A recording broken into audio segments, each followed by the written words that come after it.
வெறும் கையோடு கூட யாக்கோபு கடந்து வந்தபோது இங்கே தேவனுடைய வீடெல்லாம் வீரல்ல என்று சொல்கிற வெற்றிலை நாங்கள் நின்று கொண்டிருக்கிறோம். தேவன் இந்த இடத்தில் தான் யாக்கோபை ஆசீர்வதிக்கும்படியாக எழுப்பினார் என்று பார்க்கிறோம். தேவனுடைய தரிசனத்தை இந்த இடத்தில் தான் யாக்கோபு கண்டதை பார்க்கிறோம். அதே இடத்தில் நான் நின்று கொண்டிருக்கிறேன். தேவன் நிச்சயமாகவே நம்மை ஆசீர்வதிப்பார் என்று நான் விசுவாசிக்கின்றேன். கர்த்தருடைய மகிமை உங்கள் வாழ்க்கையில் வெளிப்படும் என்று நான் நம்புகின்றேன். தேவன் உங்களை ஆசீர்வதிப்பார். எல்லா விதமான தேவைகளும் தேவன் சந்திப்பார்.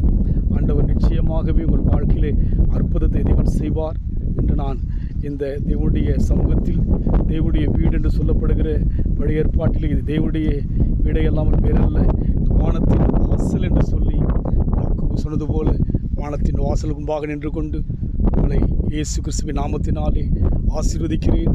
தேவன் தாமே தொடர்ந்து ஆசீர்வதிப்பாராக. ஆமென்.